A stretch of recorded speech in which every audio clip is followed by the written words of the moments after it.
Good morning बच्चे, good morning to everyone. आ जाइए सब।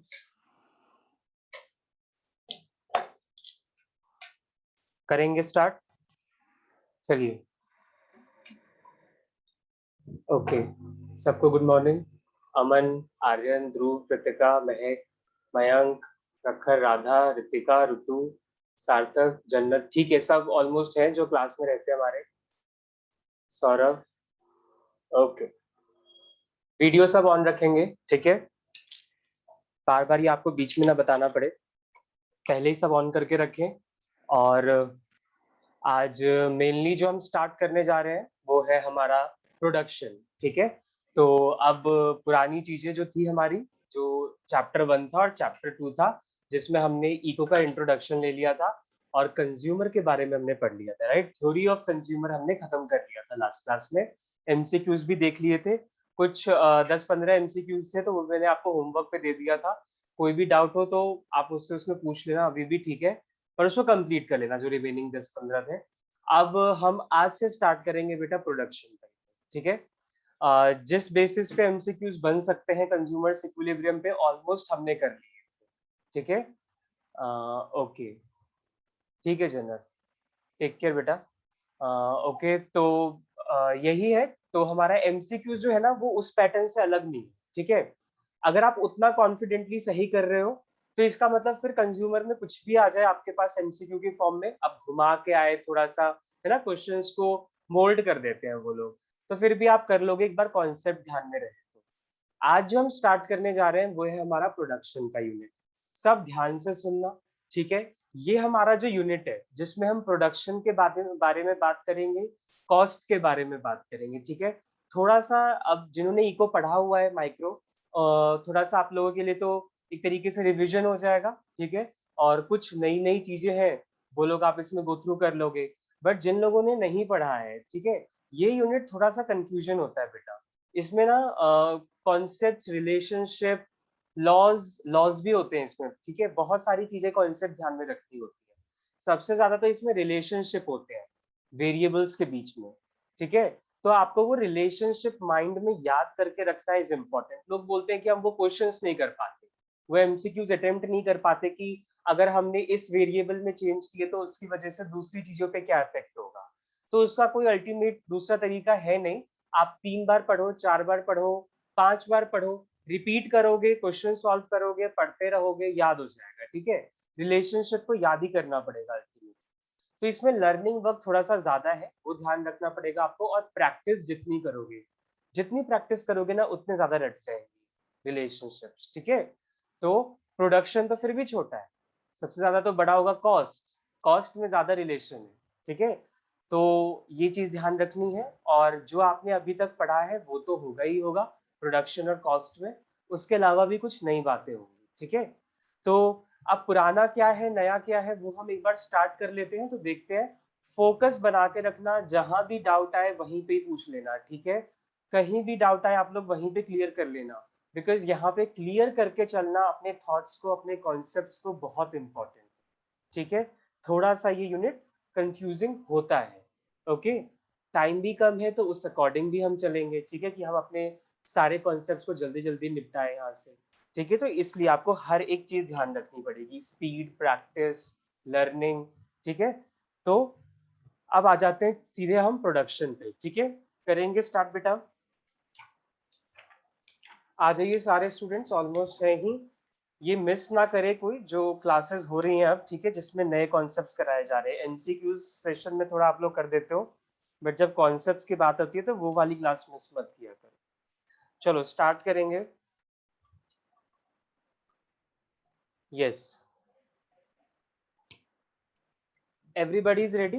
थम्स अप दे दें एक बार सब, ठीक है, ताकि मैं यहाँ पे श्योर हो जाऊं कि अब हम यहाँ पे स्टार्ट करते हैं, ठीक है। Okay, fine. अब वही है, अपने पूरे कान को अच्छे से खुल के रखना है, माइंड को अच्छे से चलाना है, सुनना है, समझना है, ठीक है। और यहाँ पे अपने नोट्स को नोट करना है बस। हाथ, कान, दिमाग सब चलते रहना चाहिए। चलो स्टार्ट करेंगे थ्योरी ऑफ प्रोडक्शन से।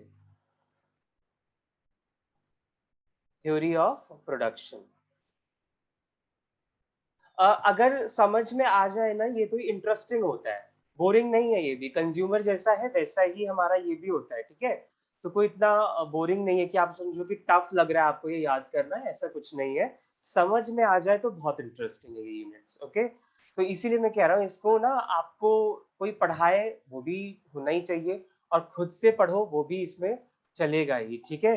तो आपको डबल मेहनत करनी पड़ेगी इसमें, ऐसे नहीं समझ में आ जाता है, एक बार कोई समझा दे और आपको प्रोडक्शन कॉस्ट समझ में आ गया। आपको रिलेशनशिप खुद भी अच्छे से पढ़ने पड़ेंगे, ओके? तो चलो स्टार्ट करते हैं थ्योरी ऑफ प्रोडक्शन से। नाउ हम जो अभी तक बात करते आ रहे थे पुराने क्लासेस में वो था कंज्यूमर के बारे में, राइट? हमने कंज्यूमर्स इक्विलिब्रियम के बारे में पढ़ा था। एज अ कंज्यूमर आप सोच के चल रहे थे कि जब आप मार्केट में जाते हो गुड्स एंड सर्विसेज परचेज करने, तो आपका क्या बिहेवियर रहता है बीइंग अ कंज्यूमर, ठीक है? रैशनल तो रहोगे ही। रैशनल मतलब क्या होता है कि पूरा जजमेंट आप सोच समझ सको, इवैल्यूएट कर सको, ठीक है? अपने फायदे के बारे में सोचो कि कम से कम इनकम में ज्यादा से ज्यादा सामान आ जाए। This is the thing which is rational in the consumer, ठीक है? तो रैशनैलिटी यहाँ भी होगी। अगर हम बात करें प्रोडक्शन में, तो अब आपको प्रोड्यूसर पॉइंट ऑफ व्यू से सोचना है, ठीक है? अब आपको प्रोड्यूसर पॉइंट ऑफ व्यू से सोचना है। प्रोड्यूसर कौन है? जो गुड्स एंड सर्विसेज बना रहा है, और कंज्यूमर कौन था? जो गुड्स एंड सर्विसेज खरीद रहा है, ठीक है? तो जब हम बात करते हैं प्रोड्यूसर की, जो प्रोड्यूस करेगा गुड्स एंड सर्विसेज, तो वो भी रैशनल ही कहलाएगा। रैशनल किस तरीके से कहलाएगा? वो ये सोचेगा कम से कम इनपुट में ज्यादा से ज्यादा आउटपुट बना के दो, ठीक है? वो भी तो सोचेगा कि हमें रॉ मटेरियल कम लगे, थोड़ा सा लेबर कम लगे, मशीनरी थोड़ी कम चलानी पड़े, उनका भी खर्चा कम आए और प्रोडक्शन भी ज्यादा से ज्यादा हो जाए, ताकि मार्केट में जब ये सारा सामान बिके तो उसको प्रॉफिट हो, ठीक है? यही एम है उसका। तो इसीलिए वो भी एक रैशनल प्रोड्यूसर है। बट उसके बाद जो हमारा ये जानने की जरूरत है कि आपका प्रोडक्शन है क्या, करते क्यों हैं और किस तरीके से करना चाहिए। तो मेनली प्रोडक्शन आपका एक इकोनॉमिक एक्टिविटी ही कहलाता है। आप लोगों ने इकोनॉमिक एक्टिविटी के बारे में पढ़ा होगा, आर्थिक क्रियाएं जो होती है, ठीक है? आर्थिक व्यवसाय में कंजम्पशन के साथ साथ आपका प्रोडक्शन भी आता है, ठीक है? क्योंकि प्रोडक्शन भी आपका क्या जनरेट करता है? इनकम जनरेट करता है, कहीं ना कहीं मनी तो उसमें भी इन्वॉल्व है, राइट? तो प्रोडक्शन ऐसी इकोनॉमिक एक्टिविटी है जिसमें हम क्या करते हैं? हम गुड्स एंड सर्विसेज को प्रोड्यूस करते हैं, ठीक है? नाउ एक एम तो हमारा होता है कि गुड्स एंड सर्विसेज हमें लार्ज क्वांटिटी में प्रोड्यूस करना है। दूसरा एम एक रैशनल प्रोड्यूसर का ये भी होता है कि ज्यादा से ज्यादा क्वांटिटी कम कॉस्ट पे प्रोड्यूस हो जाए, ठीक है? और आज के टाइम में मार्केट में वही प्रोड्यूसर सरवाइव कर सकता है जो लार्ज क्वांटिटी बनाए at the competitive rates. Competitive rates का मतलब क्या है? कि कम से कम कॉस्ट आए या उतनी कॉस्ट आए जितने बाकी सारे फर्म्स की भी आ रही हैं जो मार्केट में ऑपरेट कर रहे हैं, ठीक है? ज्यादा कॉस्ट नहीं आना चाहिए। कॉस्ट अगर ज्यादा होगा, प्रोडक्शन कम होगा, प्रॉफिट मार्जिन कम बचेगा। तुम प्रॉफिट मार्जिन कम बचेगा तो फिर वही होता है ना, इंटेंशन क्या हो जाती है फिर? मार्केट में ज्यादा दिन तक सरवाइव ना कर पाने, ठीक है? तो इसीलिए आपको प्रोडक्शन तो करना ही करना है, पर आपका एम क्या होना चाहिए? Large quantity production with the least cost, ठीक है? तो कॉस्ट की बात हम बाद में करेंगे, बट यहाँ पे हम देखेंगे how we can produce large quantity, ठीक है? अब लार्ज क्वांटिटी का भी मतलब ये नहीं कि आप बनाए जा रहे हो, ठीक है?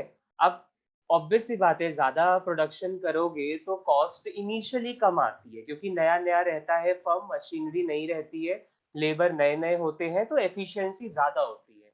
पर जैसे जैसे तुम लार्ज प्रोडक्शन करने के लिए अपने इनपुट्स को एक्सप्लॉइट करोगे, ठीक है? तो क्या होगा? तुम्हारा जो कॉस्ट होगा वो ज्यादा होने लगेगा। अब प्रोडक्शन का जो रेट है वो कम हो जाएगा, कम आउटपुट तुम्हें मिलके तैयार होगा बन के, ठीक है? तो ये चीज हमें ध्यान रखनी होती है कि हम ऑप्टिमम कॉम्बिनेशन की बात करेंगे। जैसे कंज्यूमर्स इक्विलिब्रियम में रहना चाहता है, मतलब वो अपना ऑप्टिमम कॉम्बिनेशन ढूंढ रहा है कि मैं किस क्वांटिटी की कितनी, किस कमोडिटी की कितनी क्वांटिटी खरीदूं कि मुझे मैक्सिमम सेटिस्फेक्शन मिले। तो एक प्रोड्यूसर भी यही सोचता है कि इतने ही इनपुट को मिला के वो ऑप्टिमम कॉम्बिनेशन क्या होगा जहां पे मैं मैक्सिमम प्रोड्यूस कर रहा होगा और कॉस्ट भी मेरी ऑलमोस्ट लीस्ट ही आएगी, ठीक है? तो ये एक एम हो जाता है प्रोड्यूसर का। तो this is the introduction about theory of production कि हमें इसमें देखना क्या है? ज्यादा से ज्यादा क्वांटिटी, लाइक ऑप्टिमम क्वांटिटी हम कैसे प्रोड्यूस करें with the help of factors of production. ठीक है, तो अब आते हैं थोड़ा रिटर्न वर्क पे। रिटर्न आपका स्टार्ट होगा यहाँ मीनिंग ऑफ प्रोडक्शन से। ठीक है, अब आप लोग अपने नोट्स बनाना स्टार्ट कर दो बेटा। मीनिंग ऑफ प्रोडक्शन पे आ जाओ।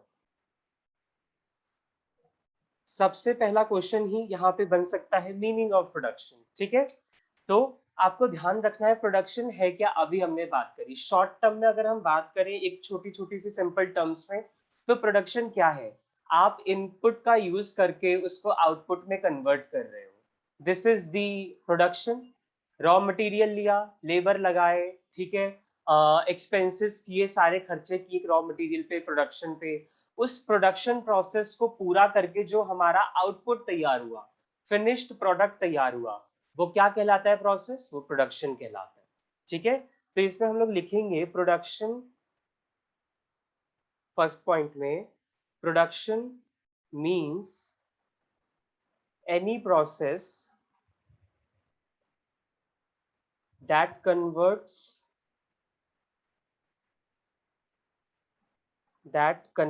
द रिसोर्सेज कह लो या इनपुट्स कह लो, inputs into commodities and services to satisfy human wants, to satisfy human wants। Okay, तो कंज्यूमर क्या है, कंज्यूमर को गुड्स एंड सर्विसेज चाहिए, तभी तो वो कंज्यूम करेगा।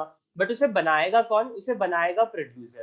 कैसे बनाएगा, वो कन्वर्ट करेगा अपने इनपुट्स को, अपने रिसोर्सेज को आउटपुट में, और जब वो आउटपुट में कन्वर्ट हो जाएंगे तब वो मार्केट में भेजेगा, कंज्यूमर को अपने गुड्स एंड सर्विसेज मिल जाएंगे और उसकी नीड्स एंड वांट सेटिस्फाई हो जाएगी। ठीक है, तो ऐसा नहीं है कि आप कंज्यूमर को छोड़ दो, उसको माइंड में लेके चलो, क्योंकि जो आप बना रहे हो वो है तो उसी के लिए ना, राइट। तो हमें ह्यूमन वांट्स को सेटिस्फाई करना है, इसलिए हम प्रोडक्शन कर रहे हैं। और कैसे कर रहे हैं, रिसोर्सेज को आउटपुट में कन्वर्ट करके। ठीक है, तो इसमें हमारा क्या है, सेकेंड पॉइंट आप नोट करोगे इसमें, production adds utility, production adds utility into the product, into the product by changing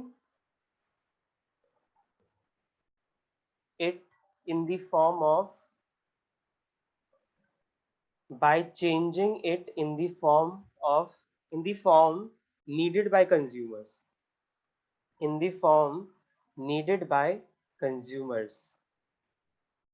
अब नॉर्मल सी बात है, अगर सामने इनपुट पड़ा हुआ है, रॉ मटेरियल्स पड़े हुए हैं, रिसोर्सेज पड़े हुए हैं, पर उसको आउटपुट में कन्वर्ट ही नहीं किया गया है, तो जब तक उसको आउटपुट में आप कन्वर्ट नहीं करोगे तब तक उसको हम यूज कैसे करेंगे, और जब तक यूज नहीं करेंगे तब तक हमें यूटिलिटी कैसे मिलेगी। ठीक है, तो मेयरली रॉ मटेरियल आपको यूटिलिटी तो नहीं दे सकते ना जब तक वो लोग आउटपुट में कन्वर्ट ना हो जाए। तो इसीलिए प्रोडक्शन हम इसलिए कर रहे हैं क्योंकि वो ऐड करता है यूटिलिटी, किसमें, गुड्स एंड सर्विसेज में, वो गुड्स एंड सर्विसेज जो कंज्यूमर्स चाहता है। ठीक है, तो ये इंपॉर्टेंट है। कभी कभी एमसीक्यूज में पूछ लेता है कि which economic activity adds utility in the product, तो production adds utility into the product. Okay, this line is important. Utility consumer से नहीं बनती है, ठीक है, यूटिलिटी बनती है प्रोडक्ट से। जब तक एक प्रोडक्ट में पूरी उसको यूज करने की एक कैपेबिलिटी नहीं है, ठीक है, वो बन के तैयार ही नहीं हुआ है, तब तक उसमें यूटिलिटी आ ही नहीं सकती। Okay, so this is the thing about meaning of production. अब जब आपने ये जान लिया कि प्रोडक्शन है क्या, ये सिंपल सी बात है, इनपुट को आउटपुट से कन्वर्ट करने का एक प्रोसेस है, तो ये इनपुट होते कौन है जो आउटपुट में कन्वर्ट कर देते हैं गुड्स एंड सर्विसेज को। Okay, yes, very good Aman, सही बात है, production refers to the transformation of inputs into output. ठीक है, कन्वर्जन कह लो, ट्रांसफॉर्मेशन कह लो, बात बराबर है, वेरी गुड। आगे बढ़ते हैं, अब हम बात करेंगे वो इनपुट्स की जो गुड्स एंड सर्विसेज को बना रहे हैं, जिनकी वजह से प्रोडक्शन हो रहा है। तो इनको हम इनपुट्स के नाम से भी जानते हैं इसको हम ना फैक्टर इनपुट्स बोलते हैं, फैक्टर इनपुट्स, या इन्हीं को हम बोलते हैं factors of production, factors of production. आप लोगों को फैक्टर्स ऑफ प्रोडक्शन तो पता ही होगा, है ना, कि जिनकी हेल्प से प्रोडक्शन होता है। तो वो चार नाम मुझे जल्दी जल्दी बता दो, चार ही नाम होते हैं फैक्टर्स ऑफ प्रोडक्शन में, ठीक है, वो चीजें आपको ध्यान होंगी। Yes, yes, very good. चार ही चीजें होती हैं फैक्टर्स ऑफ प्रोडक्शन में, जिनकी हेल्प से प्रोडक्शन होता है, ठीक है, जिनकी हेल्प से गुड्स एंड सर्विसेज बन के तैयार होते हैं, ठीक है। पहला आता है आपका लैंड, दूसरा होता है लेबर, तीसरे होते हैं कैपिटल, और चौथा होता है एंटरप्रेन्योर।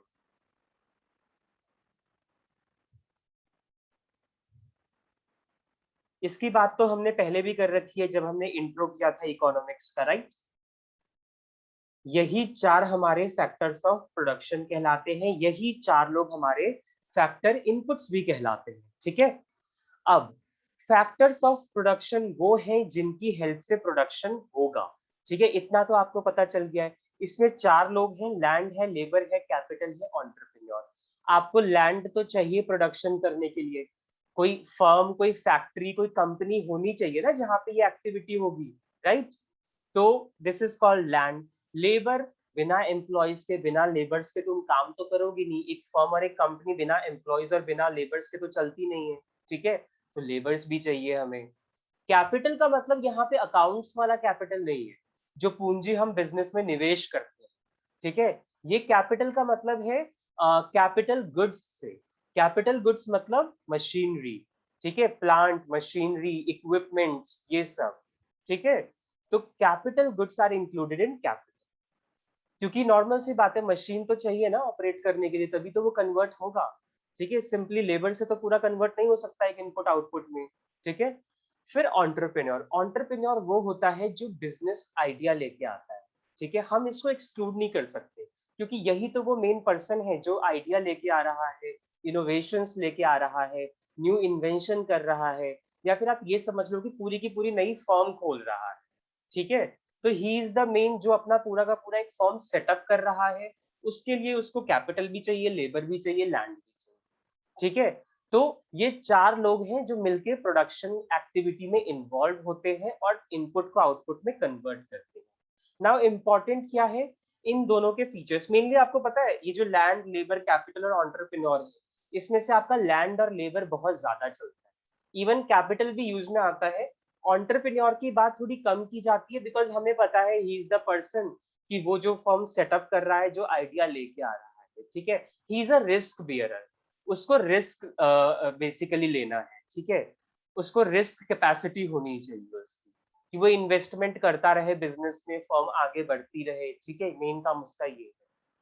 अब लैंड और लेबर के फीचर्स जानना यहाँ पे इंपॉर्टेंट है आपके लिए, बिकॉज सबसे ज्यादा जो हम यूज करने वाले हैं ना फैक्टर इनपुट्स प्रोडक्शन में, वो है आपके लैंड और लेबर। सो थोड़े से ना फीचर्स लिख लो लैंड और लेबर के, मटेरियल में भी दिया हुआ है और पेपर में भी ये क्वेश्चंस आते हैं कि कौन सा इसमें से फीचर्स है या कौन सा इसमें से फीचर्स नहीं है, ठीक है। तो आपको लैंड और लेबर की फीचर्स, कुछ खास बातें हैं जो आपको पता होनी चाहिए, ओके। तो लिखेंगे फीचर्स ऑफ लैंड, ठीक है, कि लैंड की क्या विशेषताएं हैं जिसकी वजह से हम इसको प्रोडक्शन में यूज करते हैं। तो सबसे पहला पॉइंट आपको ध्यान रखना है that it is a free gift of nature. ये नेचर की तरफ से दिया हुआ हमें फ्री गिफ्ट है, free gift of nature, nature की तरफ से दिया गया फ्री गिफ्ट है, ठीक है, पर्सन की तरफ से दिया गया नहीं। नेचर तो, नेचर में तो है ही है, लैंड तो पूरा है ही, जितना भी पार्ट हमारा टेरेस्टेरियल एरिया है लैंड में, अर्थ पे, वो पूरा लैंड ही तो है, जमीन ही तो है। तो नेचर ने तो हमें अलाउ कर रखा है कि यू कैन यूज मी, ठीक है, बट हाँ, हमें उसको यूज करने के लिए पे करना पड़ता है, बट नेचर की तरफ से this is a free gift, nature तो हमसे कोई पैसे नहीं ले रही है, ठीक है। उसके बाद क्या है, supply of land is fixed, supply of land is fixed. Fixed मतलब यहाँ पे ये है कि आप ये चाहो कि आपको एन नंबर ऑफ क्वांटिटी में अनलिमिटेड उस वे में आपको लैंड मिल जाए तो दिस इज इम्पॉसिबल। जितने रिसोर्सेज आपके पास है उतना लगा के आप इतना लैंड ले सकते हो, ये आपकी लिमिट है। ठीक है, रिसोर्सेज जितने ज्यादा लगाओगे लैंड उतनी ज्यादा तुम्हारी होगी। ठीक है, तो ऐसा नहीं है कि सबको बेहिसाब मात्रा में ये मिला हुआ है। ठीक है, फिक्स्ड है, इतनी क्वांटिटी में अवेलेबल है, सब इस पे इतना ही यूज कर सकते हैं। ठीक है, और हम सबको पता है कि लैंड की तो कितनी ज्यादा शॉर्टेज हो रही है। ओके, तो supply of land is fixed. उसके बाद आप लिखेंगे इसमें land is a passive factor. ये फैक्टर्स ऑफ प्रोडक्शन तो है बट ये एक्टिव नहीं है, ये पैसिव फैक्टर है। Land is passive factor of production. एक होता है एक्टिव, एक होता है पैसिव। एक्टिव मतलब जो कॉन्टिन्यूसली लगातार चालू रहे, और पैसिव मतलब जो स्थिर रहे। ठीक है, जिसपे इजिली आप मूवमेंट ना कर सको या जिसको आप किसी और की हेल्प से चला ना सको, वो पैसिव होते हैं। Land is a passive factor of production. अब एक लैंड है सिंपली रखी हुई है बेटा, वो लैंड खुद तो तुम्हें प्रोडक्शन करके देगी नहीं। ठीक है, जब तक तुम उस पर मशीन ना लगा लो, जब तक तुम उस पर लेबर एम्प्लॉय ना कर लो। तो ये जो फिक्स्ड फैक्टर होते हैं ना हमारे, ये ऑलमोस्ट ना पैसे भी होते हैं कि इनको दूसरों की जरूरत है चलाने के लिए, खुद से नहीं कर सकते। ठीक है, तो land is a passive factor of production. उसके बाद लिखेंगे लैंड इज इमोबिल। इमोबिल का मतलब क्या होता है कि जो इजिली मूवमेंट ना कर सके, कैन नॉट मूव। नॉर्मल सी बात है, लैंड मूव तो नहीं कर सकती ना, इमोबिल ही है। ठीक है, एक जगह से दूसरी जगह तो लैंड ट्रांसफर हो नहीं सकती, जहां पे है वो वहीं पे ही रहेगा। ओके, उसके बाद है land has multiple uses. Normal सी बात है, मल्टीपल यूजेस होते हैं लैंड के। ठीक है, and last is land is permanent, जो कि हमने पहले ही बात कर लिया कि वो फिक्स्ड जो होता है। ठीक है, परमानेंट है, हमेशा रहेगा। ठीक है, इंसान चले जाएंगे आगे दुनिया में। एक्टिव और इमोबिल में क्या फर्क हुआ? एक्टिव का मतलब ये हुआ कि जो खुद से यूज हो सकता है, जो उसको खुद से हम चला सकते हैं, जो खुद से अपनी एक्टिविटी करके कुछ बना सकता है। जैसे ह्यूमंस आर एक्टिव। ठीक है, ह्यूमंस भी पैसिव हो जाते हैं जब तक वो लोग अपने हाथ पैर ना चलाएं। बट लैंड तो पैसिव ही रहेगा ना, लैंड थोड़ी ना खुद चलता है या खुद से काम करता है। इमोबिल का मतलब ये है नॉर्मली कि जो मूव ना हो सके। ठीक है, और एक्टिव का मतलब है जो खुद से काम भी ना कर सके। तो नॉर्मल इतना सा ही डिफरेंस है। एक्टिव में यही है कि खुद से ही काम नहीं हो रहा, इमोबिल मतलब एक जगह से दूसरी जगह ट्रांसफर नहीं हो पा रहा। ठीक है, so this is the thing. उसके बाद है हमारा कुछ फीचर्स ऑफ लेबर।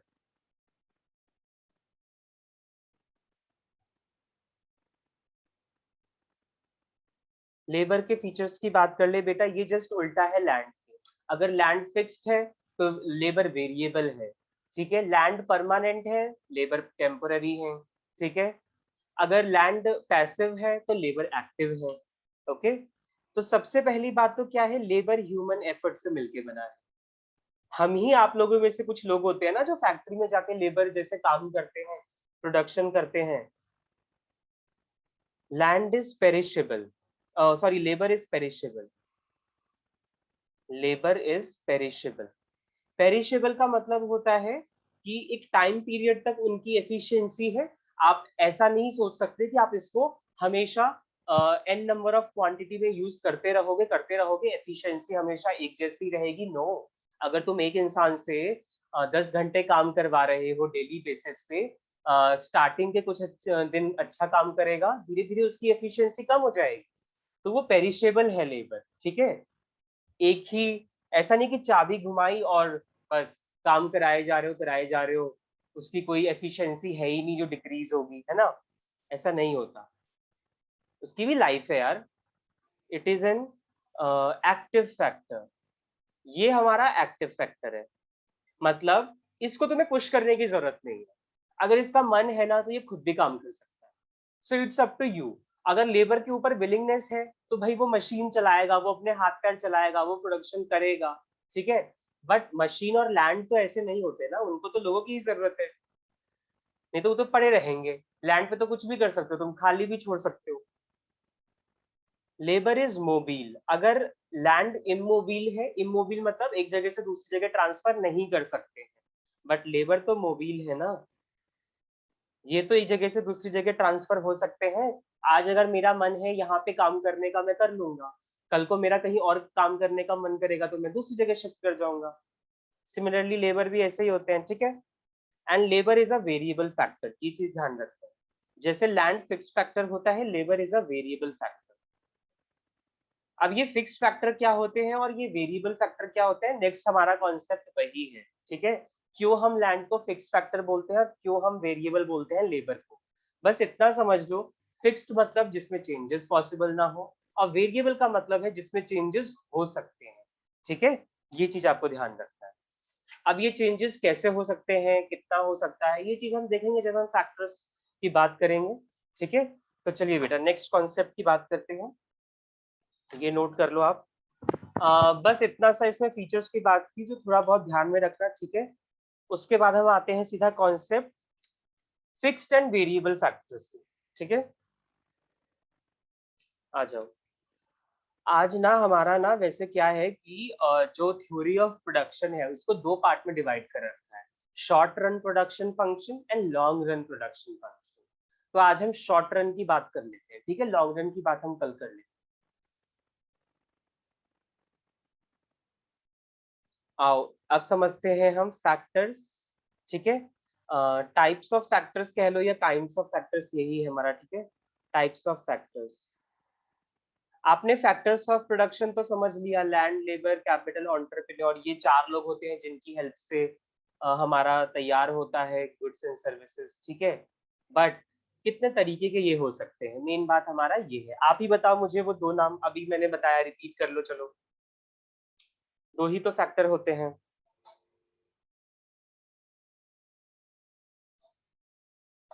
बताइए बेटा।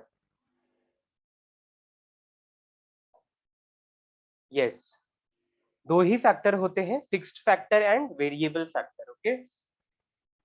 ध्यान से समझना, ये इंपॉर्टेंट है, एग्जांपल्स पूछता है। ये एग्जांपल आपको दे दिया और पूछेगा बताओ जैसे ये किसका एग्जांपल है, फिक्स्ड का या वेरिएबल का। तो आपको पता होना चाहिए फिक्स फैक्टर के एग्जांपल्स और वेरिएबल फैक्टर के एग्जांपल्स, ठीक है। एक साइड लिखो fixed factor versus variable factor.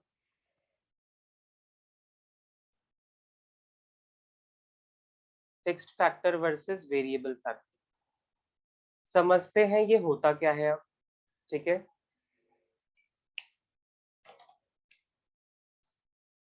थोड़ा सा नोट कर लो फिर मैं समझा देता हूँ, ठीक है।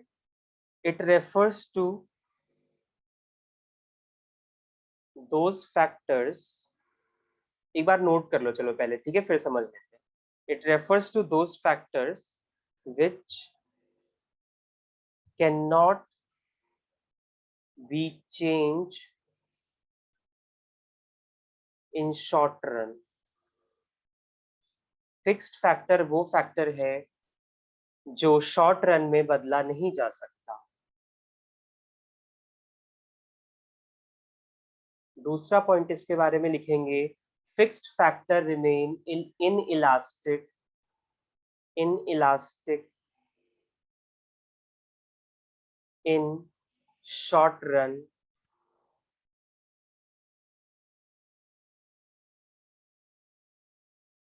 in long run fixed factors becomes variable, so it has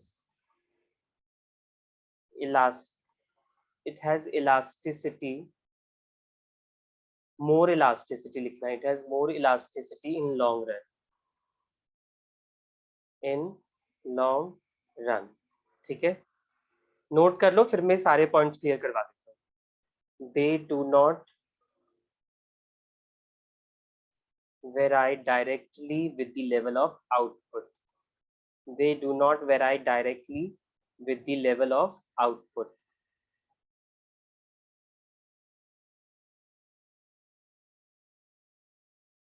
and fourth point में आप इसके कुछ एग्जाम्पल्स लिख लेना, ठीक है।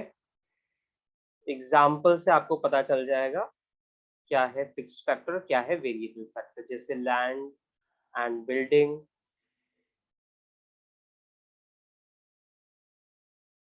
प्लांट एंड मशीनरी,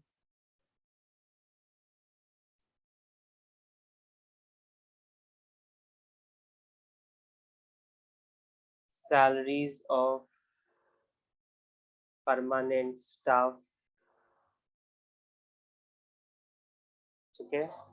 ये सब मेनली आपके आ जाते हैं फिक्स्ड फैक्टर में।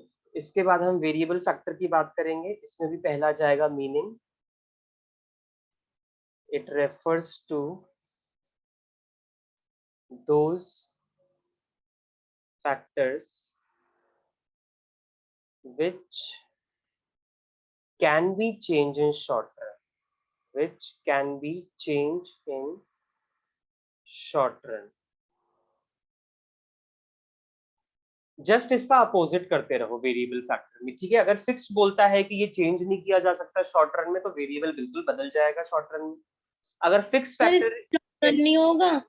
हाँ जी बताइए, क्या कह रहे हैं आप? सर फिक्स्ड फैक्टर्स में शॉर्ट रन है, तो वेरिएबल फैक्टर्स में लॉन्ग रन नहीं होगा। वेरिएबल फैक्टर में तो सब आपके लॉन्ग रन में तो आपके सब वेरिएबल फैक्टर ही बन जाते हैं ना, तभी तो मैंने ये लाइन लिखी है कि इन long run fixed factor becomes variable, so it has more elasticity in long run.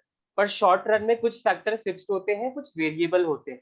Long run में सारे वेरिएबल होते हैं, फिक्स्ड नाम की कोई चीज ही नहीं होती लॉन्ग रन में, ठीक है। तो इस तरीके से समझो, जो आपने बोला है ना उसको अपोजिट कर दो, ठीक है। लॉन्ग रन में जो है आपका ये नहीं है कि लॉन्ग रन में फिक्स्ड होंगे या वेरिएबल होंगे, लॉन्ग रन में तो सारे वेरिएबल होंगे, ठीक है। लॉन्ग रन तो रह ही नहीं जाएगा आपका बेसिकली फिर। ओके, उसके बाद इसमें हमें लिखना है वेरिएबल फैक्टर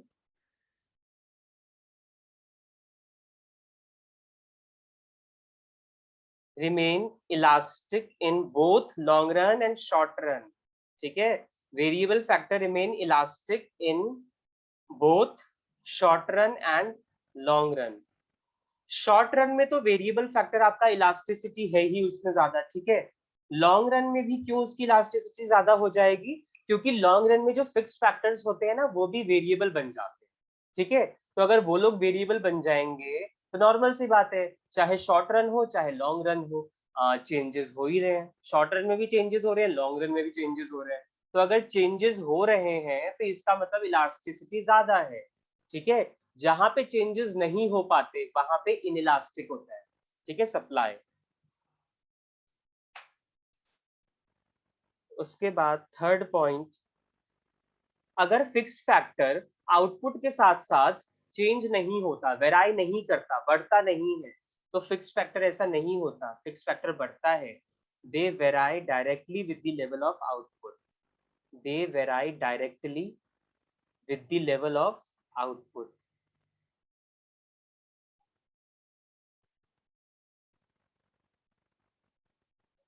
एंड फोर्थ में आप लोग नोट कर लें कुछ एग्जांपल्स वेरिएबल फैक्टर के। कुछ कुछ चीजें हैं जो बदलती रहती हैं, चाहे शॉर्ट रन हो चाहे लॉन्ग रन हो। तो वो कौन हो सकते हैं? जैसे कि लेबर हो गए, है ना, लेबर वेरिएबल फैक्टर है, राइट। और आप इसमें क्या लिख सकते हो लेबर के अलावा? आप इसमें ये सब भी डाल सकते हो, रॉ मटेरियल हो गए आपके। रॉ मटेरियल तो आता जाता रहता है, आपने इतना ऑर्डर किया, रॉ मटेरियल यूज हो गया प्रोडक्शन में, दोबारा से ऑर्डर करो, ठीक है। इसके लिए क्या सोचते रहोगे कि 2 महीने बीत जाए, 3 महीने बीत जाए, साल बीत जाए तब जाके ऑर्डर करेंगे रॉ मटेरियल? ऐसा नहीं होता। चाहे टाइम 2 महीने का हो चाहे 1 साल का हो, रॉ मटेरियल का ऑर्डर फ्रीक्वेंटली हम चलाते रहे, ठीक है। Fuel and power, right. जितने भी आपके डायरेक्ट फैक्ट्री एक्सपेंसेस होते हैं, आप लोगों ने अकाउंट्स में पढ़ा होगा, ठीक है। फैक्ट्री एक्सपेंसेस होते हैं जो ट्रेडिंग अकाउंट में रिकॉर्ड किए जाते हैं, वो सारे आपके वेरिएबल फैक्टर होते हैं। Power and fuel, power and fuel. और जितने भी आप रिकॉर्ड करते थे ना उसमें प्रॉफिट एंड लॉस अकाउंट में, इनडायरेक्ट एक्सपेंसेस, वो सब आपके फिक्स्ड नेचर के होते हैं, उनको आप इजीली जल्दी चेंज नहीं कर सकते, ठीक है। आओ थोड़ा सा 2 मिनट और क्लियरली इसको समझ लें, क्या है फिक्स्ड फैक्टर और क्या है वेरिएबल फैक्टर। पहली बात मैंने क्या लिखी है कि it refers to those factors which can not be change in short run. यही बात मैंने आपको बताई। शॉर्ट रन या लॉन्ग रन, अभी शॉर्ट रन और लॉन्ग रन भी समझेंगे क्या होता है, बट नॉर्मल सी बात है, कोई टाइम पीरियड नहीं है बेटा कि मतलब 2 महीने को शॉर्ट रन बोल दे, 6 महीने को लॉन्ग रन बोल दे, ठीक है, या 1 साल का टाइम पीरियड शॉर्ट रन और 1 साल से ज्यादा का टाइम पीरियड लॉन्ग रन। ऐसा कोई टाइम पीरियड फिक्स नहीं है। ये डिपेंड करता है कि तुम्हारा फर्म, तुम्हारी फैक्ट्री चल कब, कितने साल तक चल सकती है, ठीक है। अगर तुम छोटे टाइम पीरियड के लिए चला रहे हो तो फिर तो शॉर्ट रन में है जो तुम ऑपरेट कर रहे हो। पर अगर तुम्हारा फैक्ट्री चलता जा रहा है, चलता जा रहा है, प्रोडक्शन बंद ही नहीं हो रहा है, हर साल प्रॉफिट हो ही रहा है, ठीक है, दैट मीन्स आप लोग लॉन्ग रन में ऑपरेट कर रहे हैं। ओके, प्रोडक्शन होता है, दोबारा से स्टार्ट हो जाता है, सेल होती रहती है, ठीक है, रॉ मटेरियल ऑर्डर होते रहते हैं, लेबर्स अपॉइंट होते रहते हैं, तो लाइक जब तक चला रहे हैं तब तक चलता रहता है। ओके, तो कोई टाइम पीरियड नहीं होता शॉर्ट रन लॉन्ग रन का। बट हाँ, जब टाइम पीरियड नहीं है तो हम ये तो देखेंगे ना कि हम क्या चीज चेंज कर सकते हैं और क्या चीज चेंज नहीं कर सकते। वो हम लॉजिक के ऊपर सोचेंगे। अब जैसे आप लोग मान लो लैंड है, लैंड आपका फिक्स फैक्टर क्यों है? आपने एक बार लैंड परचेज किया, क्या आप साल भर में वो लैंड हटा दोगे क्या? क्या एक फर्म जहां पे आपने खोला, नेक्स्ट ईयर आप कहीं और खोलोगे? आप अपने ब्रांचेस बना सकते हो, पर ऐसा तो है नहीं कि आप अपनी फैक्ट्री अभी यहाँ बंद करके दूसरी जगह खोल ली। तो ये तो नहीं हो सकता, ठीक है।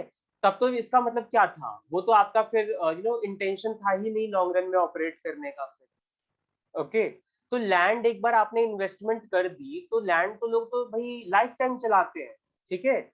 और सिमिलरली आपके जैसे ये बिल्डिंग हो गया, आपका प्लांट एंड मशीनरी हो गया, ये वन टाइम इन्वेस्टमेंट है जो लंबा बेनिफिट दे, ठीक है। इसको हम साल 2 साल में नहीं हटा सकते। ओके, सिमिलरली आपके परमानेंट स्टाफ जो होता है, परमानेंट स्टाफ का मतलब ही है अब ये जितना भी टाइम पीरियड काम करेगा, अपना यूथ से लेके अपने एक ओल्ड एज तक ही यहीं पे ही सरवाइव करने वाला है। जैसे परमानेंट गवर्नमेंट एम्प्लॉयज होते हैं, ये लोग तो अपना एज जितना भी होता है सर्विस का उसी एम्प्लॉयमेंट में निकाल देते हैं। क्यों? क्योंकि उनकी परमानेंट वो जॉब है, ठीक है, वहां पे उनको उनकी सर्विसेज करते रहना है और सैलरी मिलती रहेगी, ठीक है। तो ये कुछ खर्चे हैं, कुछ इन्वेस्टमेंट हैं जो आपके फिक्स्ड नेचर के हैं, वन टाइम है, अगर आप करोगे तो आपको लंबा करना पड़ेगा इसमें, ठीक है, आप चेंज नहीं कर सकते। ओके, तो इसीलिए क्या है, शॉर्ट रन में आप जब इसको इजिली चेंज नहीं कर सकते तो शॉर्ट रन में इसकी इलास्टिसिटी भी कम होगी, ये इनइलास्टिक होंगे। और लॉन्ग रन में ये इलास्टिक क्यों हो जाएंगे? क्योंकि ये सब वेरिएबल बन जाते हैं। ठीक है भाई, 10-20 साल तुमने चला लिया, अब एक लैंड तुम नया खरीद सकते हो, ये फर्म यहाँ बंद करके दूसरी जगह खोल लो, ठीक है। अच्छे से तुमने तो अच्छा टाइम पीरियड एक फर्म में तुमने बिताया एज अ परमानेंट एम्प्लॉय, अब कहीं और चले जाओगे। तो लॉन्ग रन में चीजें बदलती हैं पर शॉर्ट रन में नहीं बदलती, ठीक है, क्योंकि इसमें इन्वेस्टमेंट बहुत बड़ा अमाउंट इन्वॉल्व, राइट। अच्छा, तीसरी बात क्या है कि फिक्स्ड फैक्टर जो है वो आउटपुट के साथ साथ बढ़ते नहीं, ये फिक्स्ड रहते हैं। अब उस फिक्स्ड पे रह के ही आप आउटपुट अगर बढ़ाना चाहते हो तो आपको वेरिएबल फैक्टर ज्यादा से ज्यादा एम्प्लॉय करना पड़ेगा। फॉर एग्जाम्पल, अगर आपने एक लैंड खरीद लिया, ठीक है, तो लैंड अगर आपने 20 एकर्स की खरीदी है और 20 एकर्स लैंड पे आप पहले 2000 यूनिट्स का प्रोडक्शन कर रहे थे, ठीक है, पर आप चाहते हो उस 20 एकर्स ऑफ लैंड पे ही ना 4000 यूनिट्स की प्रोडक्शन हो, तो भाई तुम लैंड तो चेंज नहीं करोगे, तुम क्या करोगे, तुम देखोगे हम अपने वेरिएबल फैक्टर्स को बढ़ा लेते। अगर प्रोडक्शन बढ़ाना है तो लैंड तो वही रहेगा, पर चलो और लोग अपॉइंट कर लिए, एक मशीनरी और लगा ली फर्म में, ठीक है, और नए नए लेबर्स ले आए। तो आप वेरिएबल फैक्टर्स पे आप देख सकते हो, चेंजेस कर सकते हो, ठीक है, पर आप फिक्स फैक्टर पे चेंजेस नहीं कर सकते। रॉ मटेरियल आप अच्छा खासा ऑर्डर कर लो, 4000 यूनिट्स बना लेना, ठीक है, ज्यादा से ज्यादा रॉ मटेरियल ऑर्डर करो, ठीक है। तो ये चीज इसमें हो सकता है। तो इसीलिए कहते हैं फिक्स फैक्टर जो है वो आउटपुट के साथ साथ नहीं बढ़ता, पर वेरिएबल फैक्टर आउटपुट के साथ साथ बढ़ता है। अगर आउटपुट बढ़ेगा तो वेरिएबल फैक्टर भी बढ़ाना पड़ेगा, ठीक है। और एग्जाम्पल तो जैसे मैंने आपको यहाँ पे लिखवाई दिए, ठीक है। तो ये चीज आप समझ जाओ कि जो चीज फिक्स्ड है इन दी शॉर्ट रन एंड जो चीज लॉन्ग रन में वेरिएबल बन जाए, ठीक है, वही हमारा एक तरीके से फिक्स्ड और वेरिएबल फैक्टर्स में क्लासिफाई किया जा सकता है। Got it? तो यहाँ पे फिक्स्ड और वेरिएबल फैक्टर क्लियर है, थम्स अप देंगे तो उसके बाद में आगे बढ़े। इंपॉर्टेंट कॉन्सेप्ट है बेटा ये। ठीक है, बस इतना सा समझो कि जिस चीज में आप चेंजेस कर सकते हो आउटपुट को बढ़ाने के लिए वो वेरिएबल है, और जिस चीज में आप चेंजेस नहीं कर सकते आउटपुट को बढ़ाने के लिए वो फिक्स्ड है। ठीक है, चलो ठीक है, फिर आगे बढ़ते हैं। ठीक है,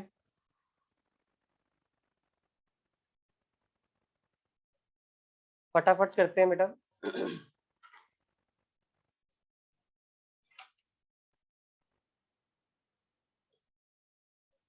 यस, अब आओ तुम short run and long run. जो मैं बार बार बोल रहा हूँ ना, शॉर्ट रन में कुछ फैक्टर फिक्स्ड होते हैं, कुछ वेरिएबल होते हैं, ठीक है, लॉन्ग रन में सब वेरिएबल बन जाते हैं। तो ये short run and long run है क्या? वैसे तो बेटा short run and long run समझने का भी तरीका वही है जो तुमने फिक्स्ड एंड वेरिएबल समझा है। ठीक है, कोई दूसरा तरीका नहीं है, क्योंकि ये टाइम पीरियड नहीं है कि आपने ऐसा बोल दिया कि इतना time period is short run and इतना time period is long run. No, it's depending upon the production capacity. जितना ज्यादा प्रोडक्शन हो रहा है चलते रहने तो टाइम पीरियड को, क्या दिक्कत है? आ जाओ, अब हम इसमें बात करेंगे short run and long run की। ठीक है, शॉर्ट रन क्या होता है अभी हमने बात करी। Short in the short run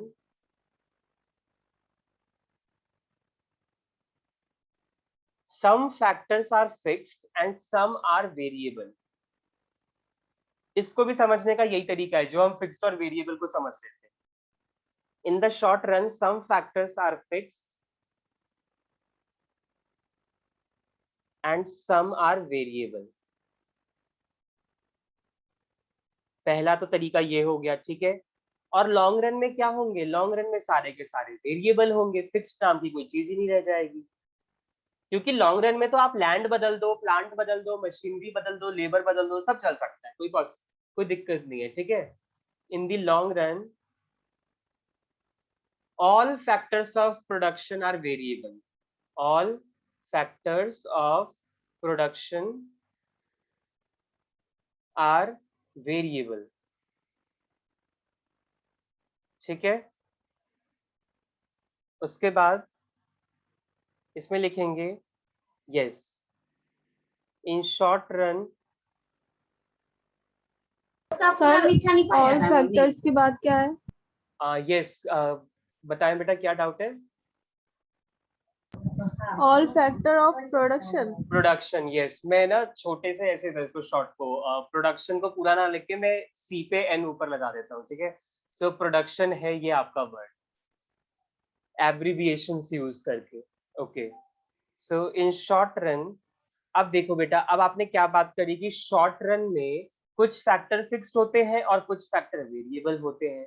अगर शॉर्ट रन में कुछ फैक्टर फिक्स्ड हैं तो इसका मतलब हम उनको बदल नहीं सकते आउटपुट को बदलने के लिए, है ना।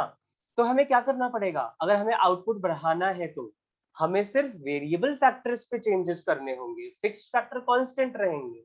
ठीक है, यही बात हम करते आ रहे हैं कि अगर आपको शॉर्ट रन में आउटपुट बढ़ाना है, ज्यादा प्रोडक्शन करना है, तो लैंड तो वही रहेगा जो आपने एक टाइम खरीदा, पर उस लैंड पे आप कितना लेबर लगा सकते हो वो आपके ऊपर है। ठीक है, वो पॉसिबिलिटी है आपके ऊपर। इन short run output can be change. आप आउटपुट बदल सकते हो शॉर्ट रन में। ठीक है, कोई डाउट नहीं है कि ऐसा कुछ आउटपुट नहीं बदला जा सकता, आउटपुट बदला जा सकता है। Output can be change by changing, लेकिन आप कैसे बदल सकते हो output? Bye changing only variable factors.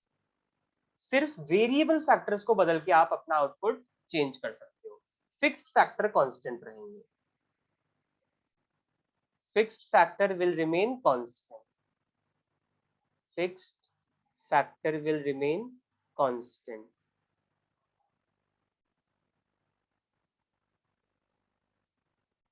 ठीक है, सर और आपने यहाँ तो कहा था जो लॉन्ग रन में होगा उसी में वेरिएबल होगा बस। तुम कंफ्यूज क्यों हो रहे हो? लॉन्ग रन तो अभी मैं वही तो लिख रहा हूँ, लॉन्ग रन में तो सब वेरिएबल बन जाएंगे ना, पर शॉर्ट रन में कुछ फिक्स्ड रहेगा और कुछ वेरिएबल होंगे। ये रहा ना, bye changing only variable factor. Confusion क्या है? मतलब मुझे लग रहा है अभी भी डाउट है माइंड में। मैं यही बार बार ओके रिपीट कर रहा हूँ कि शॉर्ट रन जो है ना वो छोटा टाइम पीरियड है जिसपे हमें प्रोडक्शन तो करना ही करना है। हम ये भी इंटेंशन रखेंगे कि ज्यादा से ज्यादा प्रोडक्शन हो, बट हो कैसे सकता है? तो हो तो सकता है दो ही फैक्टर है, वेरिएबल और फिक्स्ड। बट शॉर्ट रन में तुम फिक्स्ड को बदल नहीं सकते, ठीक है, क्योंकि बहुत बड़ा अमाउंट इन्वॉल्व है, इन्वेस्टमेंट ये, ठीक है, तो तुम इतनी जल्दी नहीं हटा सकते तुम अपना प्लांट मशीनरी, तुम लैंड एंड बिल्डिंग। पर क्या बदल सकते हो तुम आउटपुट को बढ़ाने के लिए? अपने वेरिएबल फैक्टर्स को, जैसे कि लेबर, रॉ मटेरियल, ये सब। पर लॉन्ग रन की अगर हम बात करें तो सारे फैक्टर्स वेरिएबल होते हैं, और अगर तुम आउटपुट भी बदलना चाहते हो विच इज पॉसिबल, तो जब सारे फैक्टर्स वेरिएबल हैं तब तो कोई दिक्कत ही नहीं है, यहाँ तो फिक्स कुछ रह ही नहीं जाएगा ना। लॉन्ग रन में कुछ भी फिक्स नहीं रहता है, सब वेरिएबल होते हैं। यस सर, आगे समझ में। चलो finally, in long run output can be change, एक मैं ये लिख भी क्यों रहा हूँ, output can be change by changing only variable factors, we know every factor is variable, so normally if we want to change the output हमें variable factors ही बदलने पड़ेंगे। तो ठीक है, नोट कर लो फिर भी बार, इन लॉन्ग रन, ये नोट कर लो, in long run because every factor is variable,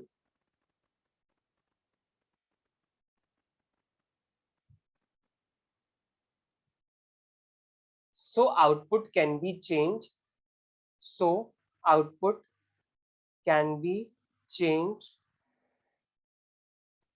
unlimited, जितना मर्जी उतना आउटपुट बदल लो, सारे फैक्टर तो तुम्हारे वेरिएबल ही हैं। तुम्हें 100 यूनिट बढ़ाना है, 2-4 लेबर और ले आओ, 200 यूनिट बढ़ाना है, 4-5 लेबर और ले आओ, तो ये तुम्हारे ऊपर है। अगर तुम्हें प्रोडक्शन करते जाना है, आउटपुट बढ़ाते जाना है, तुम अपना वेरिएबल ही है सारे फैक्टर, ठीक है।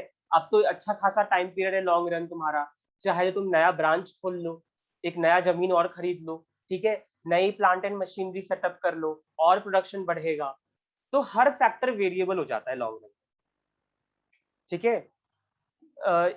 मुझे पता है यहीं पे थोड़ा सा डाउट होता है, इसके बाद डाउट इतना नहीं रहेगा, बट लेकिन ये कॉन्सेप्ट्स बहुत इंपॉर्टेंट होते हैं, ठीक है, तो इसलिए इसको ध्यान से समझना है।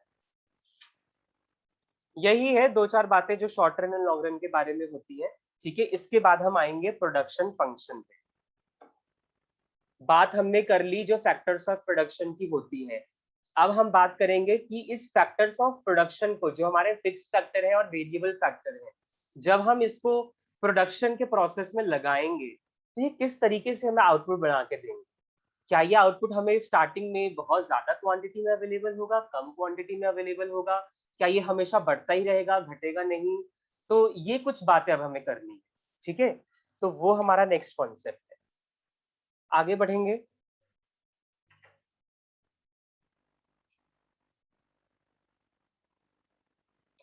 आपने प्रोडक्शन तो समझ लिया, अब आप समझो production function.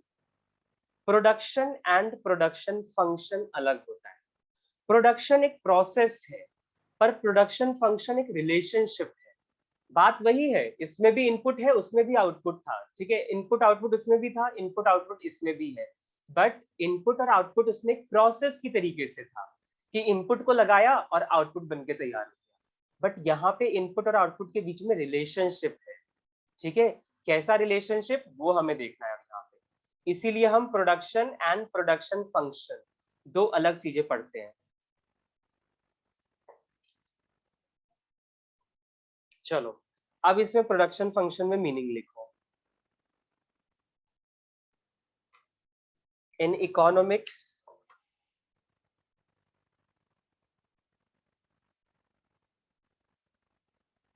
Production function, question पूछता है इसमें कि प्रोडक्शन फंक्शन का रिलेशनशिप कैसा है इनपुट और आउटपुट के बीच में, फंक्शनल, टेक्नोलॉजिकल, ठीक है, ग्राफिकल, टैबुलर, कुछ भी ऐसा दे देगा ऑप्शन आपको, तो आपको पता होना चाहिए रिलेशनशिप कैसा है।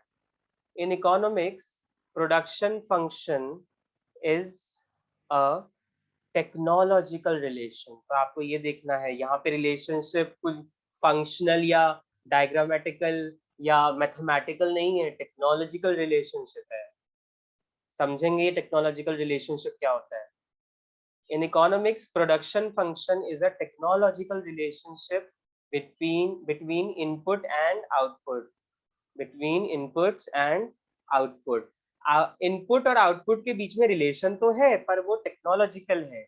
अब ये टेक्नोलॉजिकल का मतलब क्या हुआ?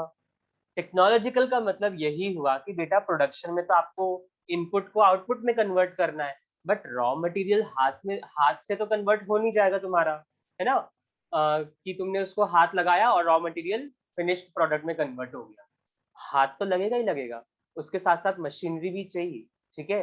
तो बिना टेक्नोलॉजी के, बिना तकनीक के, जिसे हम बोलते हैं ना तकनीक जो है, उसकी हेल्प के बिना आप रॉ मटेरियल को फिनिश्ड प्रोडक्ट में तैयार नहीं कर सकते, ठीक है। तो यहाँ पे टेक्निक्स हमें चाहिए ही, ठीक है। जो हमने बात करी थी ना, कैपिटल इंटेंसिव टेक्निक और लेबर इंटेंसिव टेक्निक, जो भी होगा, ठीक है, लेबर ही बना रहे हैं या कैपिटल और लेबर दोनों मिलके बन रहा है, तो ये चीज हमें ध्यान रखना पड़ेगा कि रिलेशनशिप तो आपका टेक्नोलॉजी है, टेक्निक्स ऑफ प्रोडक्शन यूज होंगे ही होंगे, ठीक है।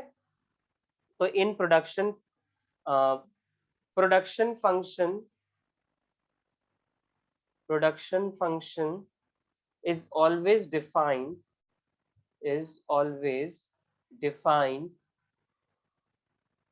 with respect to the with respect to the state of technology। अगर आपको इनपुट और आउटपुट का रिलेशनशिप समझना है तो आपको टेक्नोलॉजी तो यूज करनी ही होगी, ठीक है, क्योंकि वही है जो आपके प्रोसेस को कन्वर्ट करके देगा इनपुट को आउटपुट में। और टेक्नोलॉजी हमें समझने की जरूरत क्यों है? Because if there is an improvement in technology, if there is an improvement in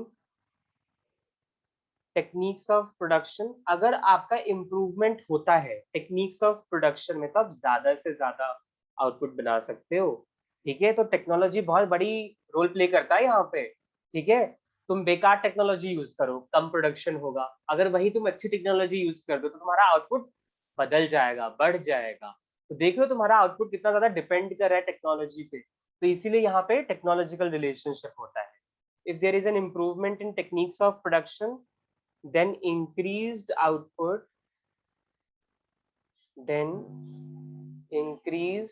output can be obtained with the same inputs,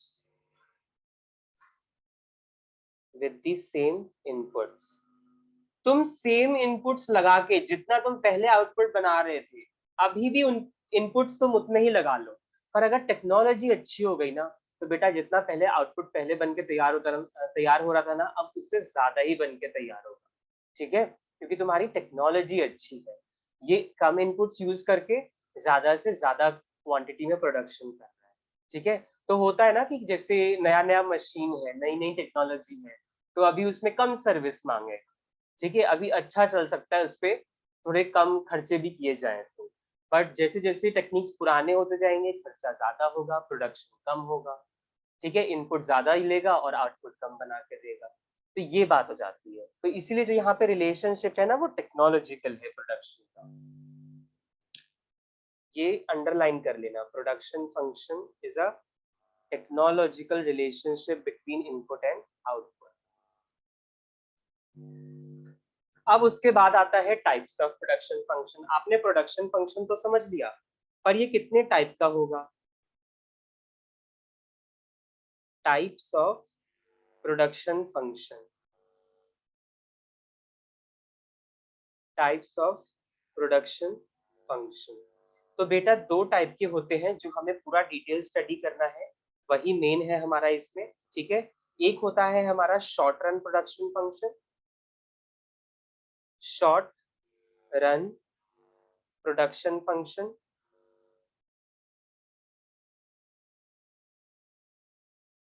और दूसरा होता है बेटा हमारा long run production function, long run production function. कभी कभी ना इसमें इंपॉर्टेंट क्या होता है, इनके दूसरे नाम, ठीक है। तो ये चीज ध्यान रखना है, शॉर्ट रन प्रोडक्शन फंक्शन को हम लॉ ऑफ वेरिएबल प्रोपोर्शन के नाम से भी जानते हैं, ठीक है, ये आप लोगों ने पढ़ा होगा।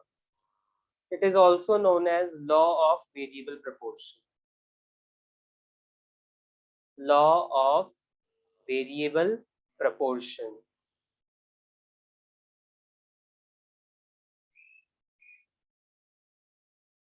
और इसको हम दूसरे नाम से भी जानते हैं, उसका दूसरा नाम है, it is also known as, ये नहीं था तुम्हारे सिलेबस में, लॉन्ग रन प्रोडक्शन फंक्शन, ठीक है, वो तुम यहाँ पे पढ़ोगे। It is also known as laws of returns to scale, laws of returns to scale. तो अब हमारा जो नेक्स्ट टॉपिक होने वाला है ना, वो लॉ ऑफ वेरिएबल प्रोपोर्शन और law of returns to scale ही होने वाला है, जो short run production function and long run production function की बात करता है, ठीक है। तो एक बार इसको नोट करो और फिर हम पढ़ते हैं, पहले इसकी बात करेंगे फिर इसकी बात करेंगे, ठीक है। डिटेल एनालिसिस करते हैं शॉर्ट रन प्रोडक्शन फंक्शन का।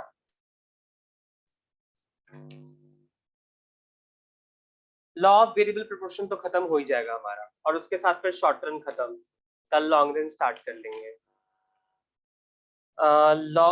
यहाँ पे पहले लॉन्ग रन प्रोडक्शन फंक्शन करने से पहले, शॉर्ट रन प्रोडक्शन फंक्शन करने से पहले, which is law of variable proportion, कुछ बातें पहले जाननी जरूरी है आपको, जो लॉ ऑफ वेरिएबल प्रोपोर्शन में यूज होता है, ठीक है। लॉ ऑफ वेरिएबल प्रोपोर्शन में जो वेरिएबल्स यूज होंगे, जो फैक्टर्स यूज होंगे, ठीक है, उनकी बात हम पहले कर लेते हैं, फिर हम लॉ पे चलेंगे, ठीक है।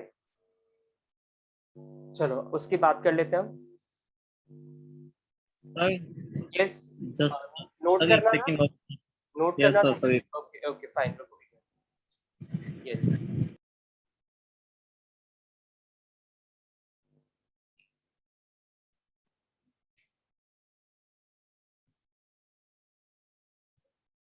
ओके अभी तक क्लियर हो रहा है ना बेटा आप लोगों को ये सारे कॉन्सेप्ट्स, बिकॉज प्रोडक्शन कॉस्ट बहुत इंपॉर्टेंट है। यस, माइंड को एकदम अच्छे से रखना है, एकदम दिमाग को खुल के समझते चलो और प्रैक्टिस करो जितना हो सके।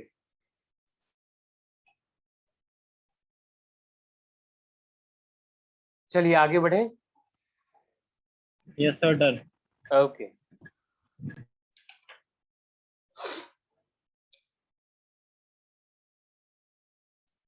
ओके, बात करते हैं हम।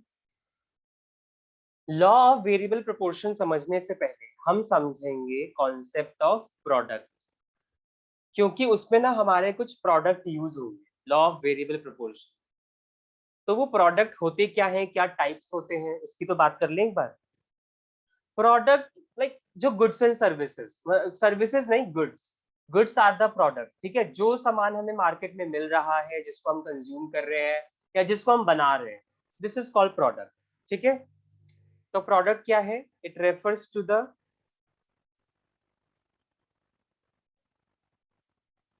Output, it refers to the output produced by a firm, during a specified time period। बेटा टाइम पीरियड बहुत इंपॉर्टेंट होता है इको में, ठीक है, चाहे वो सप्लाई हो, प्रोडक्शन हो, कंजम्पशन हो, during a specified time period, क्योंकि चीजें बदलती रहती है ना, तो आप किस टाइम पीरियड की स्टडी कर रहे हो वो भी पता होना चाहिए, ठीक है। तो क्या है हमारा प्रोडक्ट, कि एक फर्म कितनी क्वांटिटी, कितना आउटपुट बना के तैयार कर रही है एक टाइम पीरियड के दौरान, ठीक है। अब वो टाइम पीरियड कुछ भी हो सकता है, annually, quarterly, monthly, half yearly, ठीक है, जो भी है उसका टाइम पीरियड है। तो उतने टाइम पीरियड में वो कितना आउटपुट बना के तैयार कर रही है, दिस इज कॉल्ड प्रोडक्ट, ठीक है। आउटपुट ही प्रोडक्ट है, बट टोटल क्वांटिटी में जितना भी बन रहा है, दिस इज कॉल्ड प्रोडक्ट। अब हम आते हैं अपने टाइप्स ऑफ प्रोडक्ट पे, ये इंपॉर्टेंट है आपका, क्योंकि यही तो यूज होगा लॉ ऑफ वेरिएबल प्रोपोर्शन में, टाइप्स ऑफ प्रोडक्ट, और इसी के बीच में तो हमें रिलेशनशिप पढ़ना है। बताओ मुझे कितने टाइप्स के प्रोडक्ट होते हैं प्रोडक्शन फंक्शन। यस यस, बताइए बताइए sir, total production, yes, sir marginal production, हाँ, and then average production, average product, yes, TP AP MP जो आप लोग यूज करते थे ना बहुत frequently, relationship TP AP MP, वही है ये। Total product, average product and marginal product. जैसे यूटिलिटी था ना, टोटल यूटिलिटी और मार्जिनल यूटिलिटी, एवरेज यूटिलिटी तो कुछ नहीं होता था, बट प्रोडक्ट में इज वन मोर थिंग कि एवरेज प्रोडक्ट नाम की भी चीज होती है, बाकी total product and marginal product तो है ही, ठीक है। टीपी, एपी एंड एमपी, बहुत फ्रीक्वेंटली हम लोग यूज करते हैं ये वर्ड टीपी, एपी, एमपी। अब ये होता क्या है, अगर आप कह रहे हो कि आप उत्पाद बना के तैयार कर रहे हो, आप उत्पादन कर रहे हो, तो ये जो प्रोडक्ट हैं ये किस तरीके से प्रोड्यूस हो सकते हैं। तो सबसे पहले तो टोटल क्वांटिटी में कि आपने कितने यूनिट्स बनाए, टोटल में मान लो आपने 50 यूनिट्स बनाए इतने इनपुट मिला के, तो this is called total product. It refers to the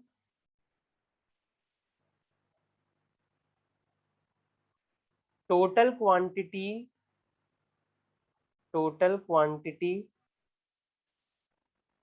produced by a firm। एक फर्म ने आउटपुट का टोटलिटी में कितना बनाया, एक यूनिट बनाया, 2 यूनिट बनाया, 3 बनाया या 50 बनाए, जो भी है टोटल में कितना बनाया, टोटल में बता के दो हमें, ठीक है। जैसे होता है ना कि इंग्लिश में इतने मार्क्स आए, अच्छा मैथ्स में इतने आए, अकाउंट्स में इतने आए, नहीं हमें इंडिविजुअली नहीं, हमें टोटल बता के दीजिए कि आपका पूरा सारे सब्जेक्ट्स को मिला के कितने आए। तो this is called total product. Average product का मतलब ये है कि मान लो ऐसे समझो एवरेज प्रोडक्ट को, तुमने 50 यूनिट बनाया, ठीक है, 50 यूनिट तुमने बनाया with the help of 5 factor inputs, 5 labour तुमने लगाए, ठीक है, और उन्होंने 50 यूनिट बनाए। एवरेज कितना बना होगा ऑन एन एवरेज, अगर 50 यूनिट बने हैं 5 लोगों की हेल्प से, तो एवरेज प्रोडक्ट जो होगा ना वो 10 यूनिट्स होगा, विच इज 50 डिवाइड बाय 5। अगर 5 लोग 50 बना रहे हैं तो एक बंदा कितना बनाएगा, 10 यूनिट, नॉर्मल सी बात है, ठीक है। तो एवरेज प्रोडक्ट का मतलब ये होता है कि पर यूनिट ऑफ आउटपुट आप कितना प्रोड्यूस कर रहे हो। जब आप एक सिंगल वेरिएबल फैक्टर एम्प्लॉय कर रहे हो तो वो कितना प्रोडक्शन करके दे रहा है आपको ऑन एन एवरेज, ठीक है। तो एवरेज यूनिट क्या हो गया, it refers to the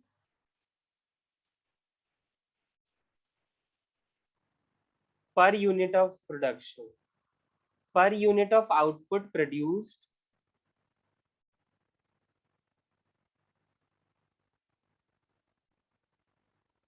by one variable input। जब आप एक सिंगल वेरिएबल इनपुट को प्रोडक्शन में लगा रहे हो तो वो आपको कितना प्रोडक्शन करके दे रहा है। ये तो ठीक बात है 50 यूनिट तुमने बनाए, पर ये भी तो देखो 50 जो यूनिट तुमने बनाए हैं तो वो 5 लोगों ने मिलके बनाए। अगर मुझे एक की एफिशिएंसी निकालनी हो तो मैं कैसे निकालूंगा, 50 डिवाइड बाय 5। तो एक बंदे ने, एक लेबर ने 10 यूनिट्स बनाए होंगे, जिससे हम बोलेंगे एवरेज प्रोडक्ट, ठीक है। मार्जिनल प्रोडक्ट का मतलब होता है it refers to the addition to total product when one more additional input is employed। एक लेबर अगर 10 यूनिट बना रहा था तो सेकेंड लेबर जब मैंने लगाया, एक और इनपुट जब मैंने लगाया, तो हमें कितना प्रोडक्शन हुआ, तो हमें हुआ 20 यूनिट का, ठीक है। टोटल तो 20 हुआ बट मार्जिनली कितना इंक्रीज हुआ, 10 यूनिट्स, क्योंकि एक लेबर 10 बना रहा था, दूसरा भी 10 बना रहा है, तभी तो जाके वो 20 हुआ, ठीक है। टोटल में हो गया वो 20 बट मार्जिनली कितना हुआ, 10। तो आपने एक और इनपुट जब एम्प्लॉय किया प्रोडक्शन प्रोसेस में, तो आपका जो टोटल प्रोडक्ट है उसमें कितना चेंजेस आ गया, कितना एडिशन हो गया, ठीक है। तो वो बताता है मार्जिनल प्रोडक्ट, ठीक है। इतनी सी बात है। अब इसमें फॉर्मूले लिख लो, ठीक है, तीनों एक दूसरे की हेल्प से निकल जाते हैं। तो टीपी जो होता है उसका फॉर्मूला होता है एपी इंटू क्यू, मतलब ये आ जाए तो ये निकल सकता है, या ये गिवन हो तो ये निकल सकता है। अगर टीपी का formula AP into Q sir Q marginal वाला फिर से बता दीजिए एक बार। हाँ एक मिनट, मार्जिनल प्रोडक्ट का मतलब ये है बेटा, जैसे मैंने आपको बताया ना कि 5 लेबर, अभी आप सपोज करो एक ही लेबर है, ठीक है। तो एक लेबर जब है वो 10 यूनिट बना रहा है, ठीक है। सपोज करो आपने एक लेबर और एम्प्लॉय किया प्रोडक्शन में, ठीक है, मतलब आप 2 लेबर हो गए। तो अब आप ये देखना चाहते हो कि जो सेकंड लेबर आपने प्रोडक्शन में लगाया है वो आपको कितना प्रोड्यूस करके दे रहा है, ठीक है। तो सपोज लोग टोटल में बात ज्यादा करते हैं, ठीक है, लोग बोलते हैं टोटल हमने इतना प्रोड्यूस किया। सपोज करो टोटल प्रोडक्शन आपका 25 यूनिट्स का हुआ था, 25 यूनिट्स में से पहला जो लेबर था उसने 10 यूनिट बनाए और दूसरा जो लेबर है ना उसने 15 यूनिट बनाए, बट मार्जिनल कितना चेंज हुआ है? ये जो 10 और 25 का फर्क है वो 15 का डिफरेंस है दोनों के बीच में। ये 15 यूनिट्स क्या है? ये मार्जिनल है, मार्जिनल प्रोडक्ट है कि जब 1 से 2 लेबर हो गए तो आउटपुट 10 से 25 हो गया, बट मार्जिनली कितना इंक्रीज हुआ? 15 यूनिट, ठीक है। तो ये होता है मार्जिनल प्रोडक्ट कि जब हम 1 से 2 लेबर कर दें या एक जो भी एक आपका इनपुट होगा, एक और इनपुट जब आप एम्प्लॉय कर दो प्रोडक्शन में, तो उसकी वजह से टोटल में कितना डिफरेंस हो रहा है, ठीक है। मतलब टोटल पूरा नहीं पूछ रहा आपसे, टोटल में डिफरेंस कितना आया। अगर आपने टोटल 25 बनाए तो पहले आपने 10 बनाए, अब तो आपने 15 बनाए ना एक्स्ट्रा। ऐसा थोड़ा बोलोगे आपने सेकंड में पूरे 25 आपने सेकंड में बनाए, सेकंड प्रोसेस में नहीं, 10 तो पहले ही प्रोसेस में बन चुके थे, तुमने 15 और एक्स्ट्रा प्रोड्यूस किए हैं जो तुमने एक और लेबर लगाया है, ठीक है। समझ में आया बेटा? Yes sir. ओके, अब फॉर्मूला लिख लेते हैं। तो जैसे मैंने आपको बताया टोटल प्रोडक्ट का फॉर्मूला क्या होता है? एवरेज प्रोडक्ट इनटू क्वांटिटी, ठीक है। तो अगर average product into quantity total product है तो एवरेज प्रोडक्ट का फॉर्मूला क्या हो जाएगा? Total product divide by factors. Q को ना हम फैक्टर से डिनोट करते हैं, ठीक है, जो भी फैक्टर आप लगा रहे हो प्रोडक्शन में। और मार्जिनल प्रोडक्ट का फॉर्मूला होता है delta TP divide by delta Q. अब ये डेल्टा टीपी कैसे निकलता है वो मैंने आपको बता ही दिया था, टीपी 1 माइनस टीपी। इसको हम ऐसे भी लिखते हैं TP N minus TP N minus 1। मतलब जो सेकेंड यूनिट पे टीपी है माइनस कर दो जो फर्स्ट यूनिट पे टीपी है, दोनों के बीच में जो डिफरेंस होगा वो मार्जिनल प्रोडक्ट ही तो होगा, ठीक है। और डेल्टा क्यू भी कैसे निकलेगा? Q N minus Q N minus 1।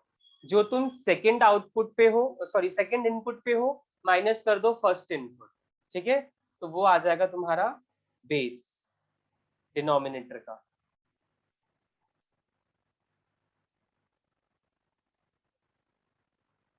ये डेल्टा क्यू हमेशा 1 1 ही आता है, तो बेस हमेशा हमारा ना 1 ही होता है। न्यूमरेटर से हमें बस फर्क पड़ता है, इसमें जो चेंजेस होंगे ये 1 ही रहता है ऑलमोस्ट, क्योंकि पहले आप एक लेबर लगाओगे, फिर आप 2 लेबर लगाओगे, फिर आप 3 लेबर लगाओगे। एक अजम्पशन है कि ऐसे ऐसे ही बढ़ेगा वेरिएबल फैक्टर, ठीक है। ऐसे नहीं कि 2 से 5 कर दिए लेबर, 5 से 10 कर दिए, ठीक है। एक एक यूनिट हम बढ़ाएंगे और देखेंगे कि एक एक यूनिट जब हम बढ़ा रहे हैं इनपुट का तो आउटपुट में कितने यूनिट्स का डिफरेंस आ रहा है, ठीक है। तो ये हमारा है एमपी का फॉर्मूला, टीपी, एपी और एमपी। अब आगे बढ़ते हैं, ये हमने पढ़ लिया। लॉ ऑफ वेरिएबल प्रोपोर्शन अभी है 15 मिनट, समझा जा सकता है, ठीक है। अब हम आते हैं लॉ ऑफ वेरिएबल प्रोपोर्शन। चलो सर एक मिनट रुकिए, मैंने नीचे जो हाँ हाँ फॉर्मूला था वो मैंने लिखा नहीं था, वो स्क्रीन पे आ नहीं रहा था। सॉरी, ये आपका अभी लिखना बाकी है। नहीं सर, एक बार ऊपर करिए थोड़ा सा और, अच्छा ओके, लास्ट। डन, हाँ ओके ओके।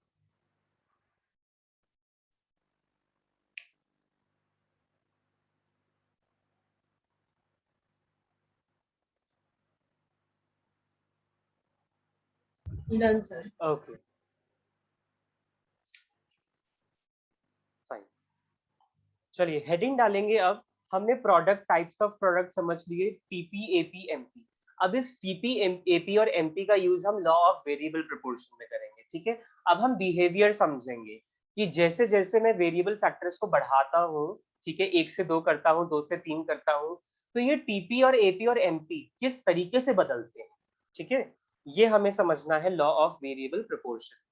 तो हेडिंग डालेंगे लॉ ऑफ वेरिएबल प्रोपोर्शन।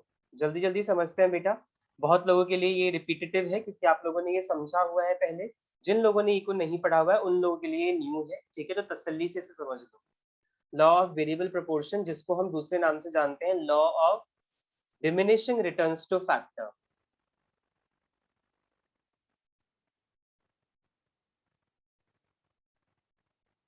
या law of returns to a factor भी बोलते हैं हम, ठीक है। Sir yes. सर ये जो लॉ है हाँ सर इसे हाँ प्रोडक्ट फील्ड में से अप्लाइड होता है ना? बिल्कुल होता है। अभी लॉजिक भी तो समझेंगे ना, देखना कैसे अप्लाई होता है।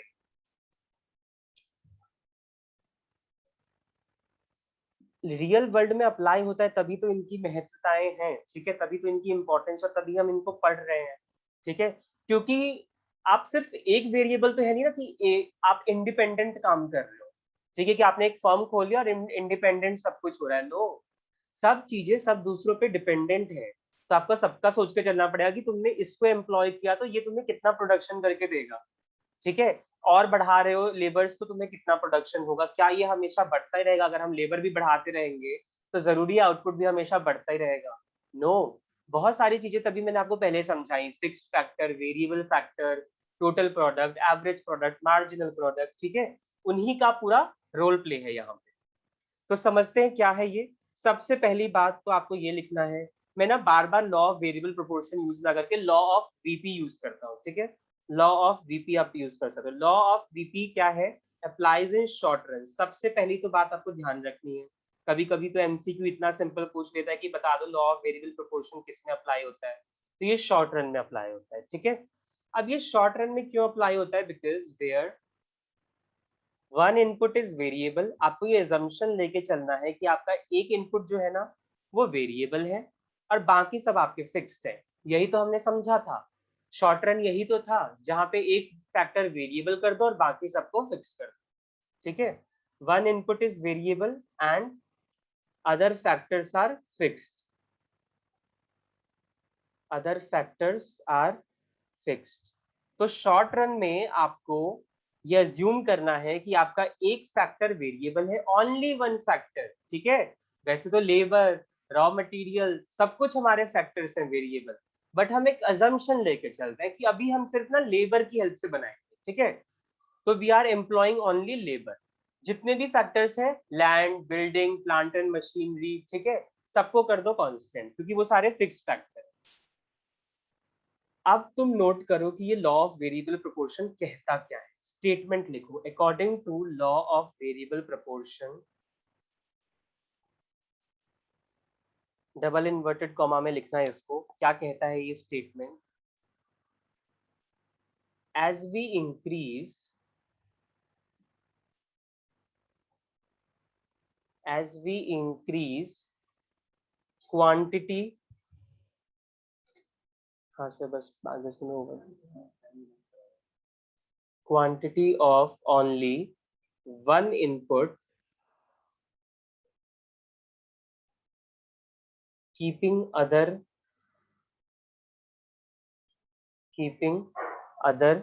inputs fixed, keeping other inputs fixed. TP initially increases at an increasing rate. TP initially increases at an increasing rate.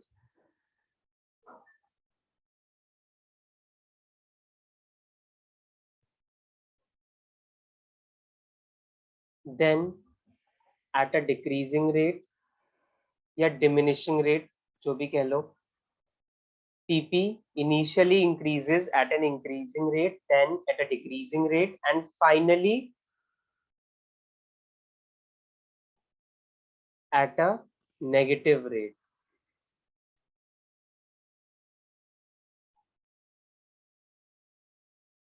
ये है हमारा लॉ ऑफ वेरिएबल प्रोपोर्शन का स्टेटमेंट। इसे लिखो और इसे समझो। क्या कह रहा है ये? According to law of variable proportion, as we increase quantity of only one input, जैसे ही लॉ ऑफ वेरिएबल प्रोपोर्शन हम अप्लाई करेंगे और जैसे ही हम एक इनपुट एम्प्लॉय करना शुरू करेंगे, बढ़ाएंगे एक इनपुट को, ठीक है, 1 से 2 करेंगे, तो जो और बाकी सारे फैक्टर को फिक्स्ड कर देंगे, ठीक है। 1 से 2 करेंगे वेरिएबल फैक्टर और फिक्स्ड फैक्टर को फिक्स्ड रहने देंगे। तो ये जो टोटल प्रोडक्ट है ना हमारा, ये टोटल प्रोडक्ट इनिशियली बढ़ता है और बढ़ता है इंक्रीजिंग रेट से बढ़ता है, ठीक है। फिर क्या होता है? फिर ये बढ़ता है, फिर आगे भी बढ़ेगा, बट डिमिनिशिंग रेट से। डिमिनिशिंग रेट मतलब जिसमें गिराव होगा, ठीक है। मान लो पहले 10 था, 10 से 30 हुआ, तो 10 से 30 हुआ तो 10 से 30 के बीच में गैप कितना है? 20 का, ठीक है। बट फिर वो 30 से 45 हो गया, तो 30 से 45 के बीच में जो गैप है वो 15 का है। तो पहले तो वो इंक्रीजिंग रेट से बढ़ रहा है, मतलब 20 यूनिट का गैप है, फिर उसमें 15 यूनिट का गैप हो गया, तो विच इज डिमिनिशिंग रेट। और उसके बाद क्या होगा, तुम्हारा टीपी ना नेगेटिव होना स्टार्ट हो जाएगा। पहले वो इंक्रीजिंग रेट से बढ़ेगा, फिर वो डिक्रीजिंग रेट से बढ़ेगा, और लास्ट में जाके तुम्हारा वो नेगेटिव रेट पे आ जाएगा, ठीक है। तो ये टीपी का बिहेवियर होता है, लॉ ऑफ वेरिएबल प्रोपोर्शन, कि टोटल प्रोडक्ट हमेशा नहीं बढ़ता रहता, स्टार्टिंग में बढ़ता है, इंक्रीजिंग रेट से बढ़ता है, उसके बाद भी बढ़ता है बट डिमिनिशिंग रेट से बढ़ता है, और फिर ये नेगेटिव होना स्टार्ट हो जाता है, ठीक है। ये कहता है लॉ ऑफ वेरिएबल प्रोपोर्शन। तो ये है आपका स्टेटमेंट, ठीक है। अब हम समझेंगे इसको with the help of example, और उसी एग्जांपल को हम टेबल भी बनाएंगे उसमें। टेबल और डायग्राम बना के बस खत्म कर लेते हैं, ठीक है। रीजंस हम बाद में समझ लेंगे, थोड़ी सी रह ही जाएगा, उसके बाद हमें वो भी देखना है नेक्स्ट क्लास का, ठीक है। चलो, लेट अस अंडरस्टैंड, एग्जाम्पल लिख लो, let us understand the law with the help of example. एक एग्जाम्पल लेते हैं, ठीक है, of variable proportion with the help of example। हमें इस स्टेटमेंट को ना प्रूव करके दिखाना है, तो वो एग्जाम्पल हम समझ रहे हैं। एग्जाम्पल में तुम्हें क्या करना है, सपोज कर लो, चलो ठीक है, सपोज कर लो एक फार्मर है, ठीक है। सपोज ए फार्मर हैज 1 एकड़ ऑफ लैंड, 1 एकड़ की लैंड है उसके पास, ठीक है। जमीन कितने हैं? 1 एकड़ की, जिसपे वो on which he wants to increase the production, on which he wants to increase the production।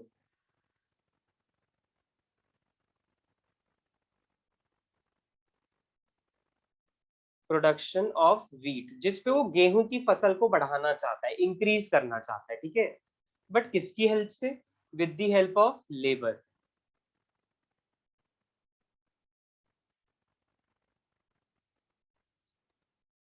तो मैंने एक एग्जांपल ले लिया कि सपोज करो एक किसान है जो ये चाहता है कि जिस उसके पास 1 एकड़ की जो जमीन है उस पे वो गेहूं की फसल ज्यादा से ज्यादा उपजा सके, ठीक है, with the help of labours. तो मेरा क्वेश्चन तो सबसे पहले आपसे ये बनता है कि आप मुझे बताओ यहाँ पे फिक्स्ड फैक्टर कौन सा है और वेरिएबल फैक्टर कौन सा है? Sir, land is a fixed capital. Yes, and variable Wheat is a factor? variable. Wheat is a variable factor, labour is a variable labour is a variable factor. Wheat तो output होगा ना। हाँ, farmer हाँ। भी जो है, farmer आपका labour ही count कर लो, ठीक है। तो लेबर फार्मर्स जो भी है, ठीक है, और किसान लगाओ तभी बढ़ेगा। तो labour is your variable factor and fixed factor is land. Now tell me, ये जो व्हीट है जो किसान ज्यादा उपजाना चाहता है, इंक्रीज करना चाहता है, वो कैसे कर सकता है? लैंड को बढ़ा के या लेबर को बढ़ा के? Land को। सर लेबर को बढ़ा ये अमन ने बोला, ये लैंड जो मुझे पता है, ये अमन ने बोला, ये लैंड। लैंड कैसे बढ़ा देगा? हम शॉर्ट रन की बात कर रहे हैं। लेबर हाँ, लेबर ही बढ़ाना पड़ेगा ना। शॉर्ट रन तुम लोग पढ़ रहे हो, शॉर्ट रन में मैंने तुम्हें पहले ही बता दिया है, अगर कुछ फैक्टर फिक्स्ड है और कुछ वेरिएबल है तो बेटा फिक्स तो फिक्स रहेगा, फिक्स कैसे चेंज हो जाएगा? तो तुम ये चाहोगे कि तुम व्हीट का प्रोडक्शन ज्यादा करो उस 1 एकड़ लैंड पे ही, तो तुम लैंड नहीं ज्यादा बढ़ाने का सोचोगे, क्योंकि तुम अभी शॉर्ट रन में ऑपरेट कर रहे हो, ठीक है। तुम वेरिएबल फैक्टर को इंक्रीज करने की सोचोगे जो कि तुम्हारे लेबर है, ठीक है। तो लेबर को इंक्रीज करने की हम सोचेंगे।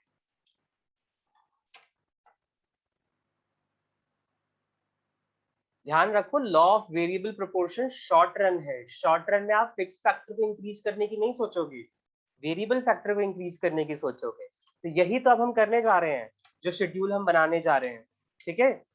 तो चलो देखते हैं कैसे बढ़ाते हैं वेरिएबल फैक्टर को और फिक्स्ड रखते हैं फिक्स्ड को, ठीक है, लैंड को, और देखते हैं हमारा टोटल प्रोडक्ट कैसे बदलता है, ठीक है। तो तुम बनाओ यहाँ पे एक शेड्यूल जिसमें सबसे पहले लिखो तुम लोग फिक्स्ड फैक्टर, ठीक है। यहां लिखो पहले फिक्स्ड फैक्टर जो कि तुम्हारा लैंड है, ठीक है।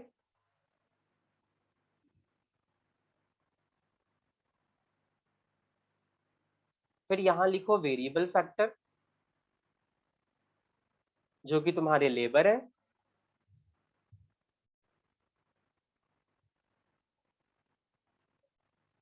फिर तुम टोटल प्रोडक्ट लिखो, फिर लिखो मार्जिनल प्रोडक्ट, और फिर लिखो फेजेस।